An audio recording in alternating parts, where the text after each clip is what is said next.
स्वागत है आपका एनसीईआरटी बायोलॉजी ह्यूमन फिजियोलॉजी के पाचन एवं अवशोषण में। हम लोग अभी तक 4 लेक्चर कंप्लीट किए और 4 लेक्चर में हम लोगों ने बात किया पाचन को, हम लोगों ने समझ लिया, अवशोषण को भी समझ लिया। हम लोग पाचन तंत्र पे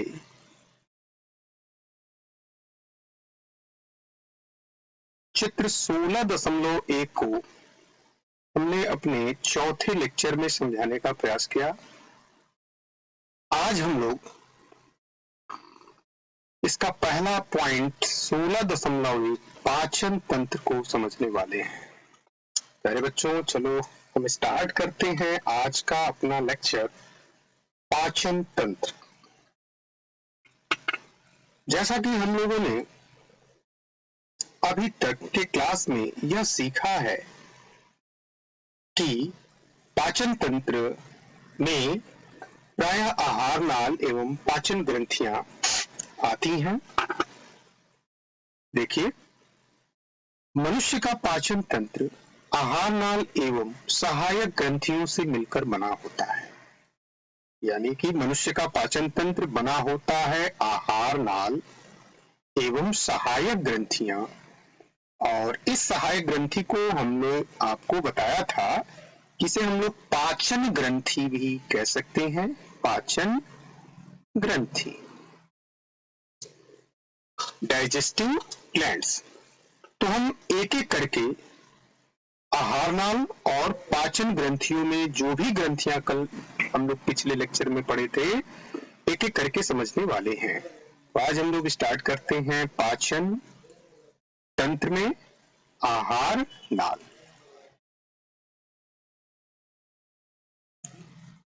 पहली बात की आहार नाल को हम लोग एलिमेंट्री कैनाल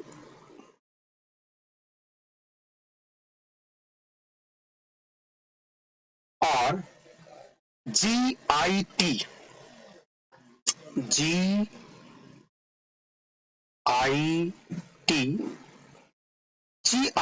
यानी कि गैस्ट्रो इंटेस्टाइनल ट्रैक, यानी कि एलिमेंट्री कैनाल का दूसरा नाम जीआईटी भी होता है, गैस्ट्रो इंटेस्टाइनल ट्रैक। और इसे हम लोग जीवन से भी इंडिकेट करते हैं या कर सकते हैं। तो हम लोगों ने देखा कि एलिमेंट्री कैनाल को हम लोग गैस्ट्रो इंटेस्टाइनल ट्रैक्ट भी कहेंगे या जीआईटी भी कहेंगे, गैस्ट्रो इंटेस्टाइनल ट्रैक या जीवन भी हम कहते हैं। प्यारे बच्चों, अब यहां हमने आपको पिछले लेक्चर में यह बताया था कि आहार नाल या जी1 ट्रैक या जीआईटी एक ट्यूब लाइक स्ट्रक्चर होती है। एक ट्यूब लाइक स्ट्रक्चर हमने ऐसा कुछ दिखाया था, ट्यूब लाइक स्ट्रक्चर। और इस ट्यूब लाइक स्ट्रक्चर की लेंथ तकरीबन हम 9 मीटर या हमने कहा था लगभग 30 फीट होती है। यानी आहार नाल का जो अग्रभाग होता है उसे हमने आपको बताया था कि अग्रभाग को हम लोग मुख कहेंगे। मुख यानी कि वह मुख से प्रारंभ होकर अंत में एनस यानी कि गुदा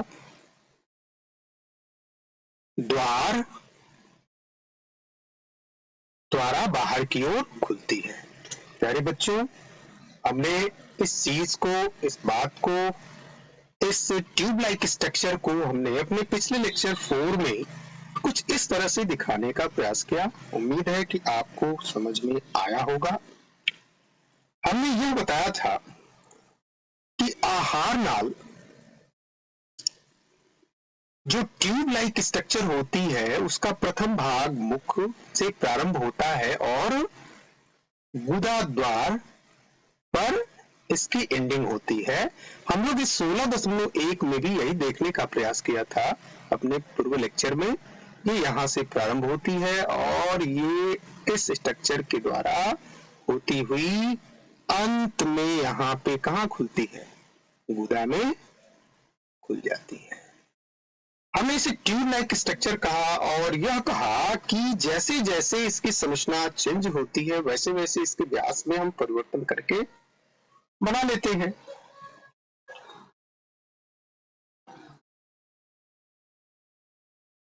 तो हमारा ये पाचन तंत्र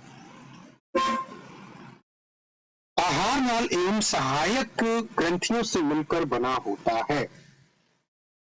हम लोग कह सकते हैं एलिमेंट्री कैनाल या गैस्ट्रोइंटेस्टाइनल ट्रैक्ट वो इससे संबंधित, यानी हम लोग कह सकते हैं कि आहार नाल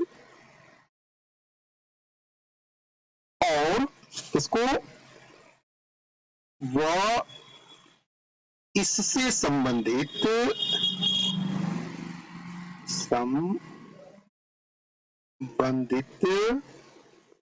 डाइजेस्टिव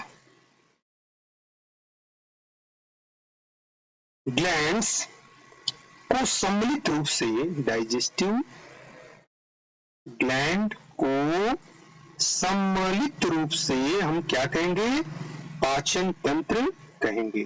पाचन तंत्र प्यारे बच्चों, यानी आहार नाल व इससे संबंधित डाइजेस्टिव ग्लैंड्स को हम लोग पाचन तंत्र कहते हैं। चलिए हम आज आपको एक एक पॉइंट इसको बना करके आपको दिखाने का प्रयास करते हैं।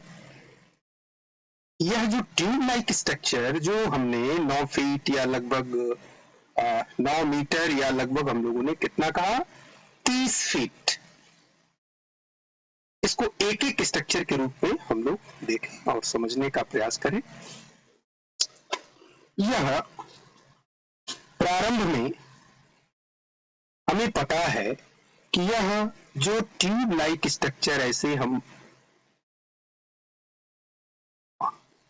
बना रहे थे, इसका प्रारंभ में क्या होता है, माउथ, और ये माउथ की स्थिति कुछ ऐसी, देखिए ये इसका व्यास थोड़ा सामने बढ़ा दिया और यहां से जैसे यह ट्यूब आगे बढ़ेगी वैसे ही गुहा से के जरिए होती हुई कहां आती है, एक और भी चौड़े नली के द्वारा, जिसे हम लोग क्या कहते हैं, इस वाले भाग को फेरिंग्स, फेरिंग्स। यहां हम लोग इस फिगर 16.1 में भी देख सकते हैं, ये फेरिंग्स यानी कि ग्रसनी, ये वाला देखो चौड़ा वाला भाग फेरिंग्स, और पुनः फेरिंग्स के बाद यह एक पतली नली के रूप में ये ऐसे निकलती है। इस पतली नली को हम लोग ओइसोफेगस क्या कहते हैं, ओइसोफेगस, जिसे क्रॉस नली या हम लोग इसको फूड पाइप भी कहेंगे। ये क्रसिका फूड पाइप, ये पाइप की तरह की स्ट्रक्चर देखिए, ये ओइसोफेगस, और पुनः ओइसोफेगस के बाद हम लोगों ने 16.1 में देखा था कि यह ओइसोफेगस का लास्ट वाला पोर्शन कहां जाके मिल रहा है, स्टोमच से। तो हम लोग यहाँ स्टोमच की स्थिति थोड़ा सा इसी ट्यूब लाइक स्ट्रक्चर को कि उसके व्यास को थोड़ा सा हमने बढ़ा दिया, यह बन गया आपका क्या, स्टोमच, और पुनः स्टोमच से यानी कि यह हमारा क्या है, स्टोमच। और पूरे एलिमेंट्री कैनाल में जो स्टोमच की संरचना होती है वो सबसे चौड़ी होती है, सबसे चौड़ी यानी कि सबसे चौड़ा भाग एलिमेंट्री कैनाल में कौन होता है? तो स्टोमच होता है। और यहां से यह स्टोमच कुछ सी के आकृति में, मैंने आपको बताया था, जो कि छोटी आंत का यह प्रारंभिक भाग होता है, सी के आकार में यह दिखती है, जिसे हम लोग क्या कहते हैं? डियोडेनम। यानी कि यह भाग क्या होता है? डियोडीनम, जिसे हम लोगों ने यहाँ पे ग्रहणी के रूप में देखा। देखिए, पुनः ग्रहणी से होता हुआ यह इसका दूसरा भाग छोटी आंत का, जिसे हमने कहा था क्या? जेजुनम। यानी कि ये वाला भाग, ये ऐसे कुछ जेजुनम हमारे एलिमेंट्री कैनाल में, इसको हम लोग क्या कहते हैं? जेजुनम। Jejunum, jejunum. और यह जेजुनम जो कि यहाँ पे हम लोगों ने देखा था, इसे हम लोग क्या कह रहे थे? अग्र क्षुद्रांत। प्यारे बच्चों, जैसे ही हम लोग जेजुनम से आगे बढ़ते हैं, एक चीज यहाँ पे हम लोग समझ लें, जो यह जेजुनम होता है, इस जेजुनम जब किसी व्यक्ति की मृत्यु होती है, मौत होता है, तो उस समय यह जेजुनम बिल्कुल भी खाली होती है। पुनः जेजुनम के बाद इसका तीसरा वाला भाग, जो कि सबसे लंबा होता है छोटी आंत का, ये ऐसे, और इसको हम लोग क्या कहते हैं? इलियम। इलियम, इलियम, जो कि यह छोटी आंत का सबसे ही बड़ा भाग होता है। हम लोग कह सकते हैं छोटी आंत का यह पहला भाग, यह दूसरा भाग, यह तीसरा भाग होता है। अब इलियम के बाद यह हमारी बड़ी आंत यहां से प्रारंभ होती है, और बड़ी आंत कुछ उसका व्यास छोटी आंत से, उसकी चौड़ाई कुछ अधिक होती है। देखिए ऐसे ऐसे। और जहां यह समाप्त होती है, उसके पहले एक मोटा भाग ऐसे होता है, ऐसे। यानी कि यह हमारी बड़ी आंत, बड़ी आंत, लार्ज इंटेस्टाइन कहते हैं इसको, लार्ज इंटेस्टाइन। और इस लार्ज इंटेस्टाइन की लंबाई तकरीबन 1.5 मीटर, 1 से 1.5 मीटर की होती है। जबकि ये जो छोटी आंत, जिसमें 3 भाग हम लोग देखें अभी, ये यहां से लेकर के यहां तक, यानी कि जिसमें ये शामिल है ड्यूटेनम, जेजुनम और इलियम, ये 5 से 6 मीटर लंबी होती है हमारे बॉडी में। मेरे बच्चों, यहाँ एक प्रश्न आपके दिमाग में आ सकता है, या किसी के भी दिमाग में आ सकता है, कि आखिर छोटी आंत की लेंथ 5 से 6 मीटर लंबी होती है, जबकि बड़ी आंत की लेंथ 1 से 1.5 मीटर लंबी होती है, तो हम छोटी आंत को इतनी उसकी लेंथ होने के बावजूद भी उसे छोटी यानी कि छोटा क्यों कहते हैं? छोटी आंत क्यों कहते हैं? जबकि बड़ी आंत यानी कि जो लार्ज इंटेस्टाइन है, इसकी लेंथ 1 से 1.5 मीटर होने के कारण यह बड़ी क्यों कहलाती है? तो प्यारे बच्चों, यहाँ हमें समझ लेना होगा ध्यान से कि जो छोटी आंत की स्थिति होती है, उसकी जो लेंथ होती है, वह लेंथ 5 से 6 मीटर होती तो जरूर है, लेकिन उसकी चौड़ाई ये बहुत कम होती है। जबकि जो बड़ी आंत होती है, ये ऐसे हम लोग दिखा सकते हैं, इसकी चौड़ाई इस छोटी आंत के अपेक्षाकृत ज्यादा होती है। इसलिए यहाँ पे लेंथ को न लेकर के उसके चौड़ाई को माना जाता है, और इससे इसका नाम बड़ी आंत होता है। तो प्यारे बच्चों, अब ये बड़ी आंत, ये जो हमने देखा 1 से 1.5 मीटर लंबी, उसके बाद जहां पे हमारा फीसेस, मैंने बताया था लेक्चर में, फीसेस यानी कि जहां पे क्या होता है, मल जहां स्टोर होता है फीसेस, उसे हम लोग कहते हैं रेक्टम। ये यहाँ रेक्टम होता है जिसे हम लोग मलाशय कहते हैं। मलाशय की स्थिति हम लोग देख सकते हैं। फिर एक बार पुनः ये देखिए, ये थोड़ा सा ये मोटा वाला भाग, ये मलाशय की, और पुनः इस मलाशय के बाद एक छोटा सा छिद्र यहाँ आकर के आगे हम लोग देखते हैं, ठीक यहाँ पे एक छोटे से छिद्र के द्वारा यह एलिमेंट्री कैनाल हमारी पूरी होती है, जिसे हम लोग कहते हैं गुदा द्वार, जहां से मल को, फीसेस को बाहर निकाल दिया जाता है।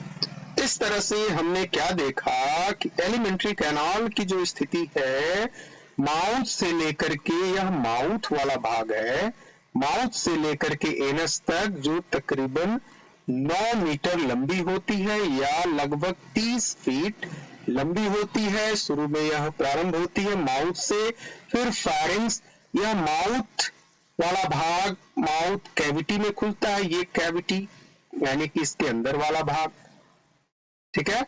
उसके बाद यहाँ ये जो एक बड़ा चैम्बर दिख रहा है जिसे हम लोग कहते हैं फेरिंग्स, यहाँ पे एयर और फूड दोनों ही आते हैं और दोनों के लिए यह कॉमन चैम्बर बनता है, ठीक है ना। तो फेरिंग्स को हम लोग कह सकते हैं कॉमन चैम्बर्ड। इसके लिए फूड एंड एयर बोथ, दोनों के लिए कॉमन चैम्बर्ड बनाता है। इस तरह से प्यारे बच्चों, हमने क्या देखा कि आहार नाल की स्थिति हमने देखा और उसके एक एक पॉइंट पर हमने चर्चा किया कि आहार नाल की स्थिति कैसी दिखती है।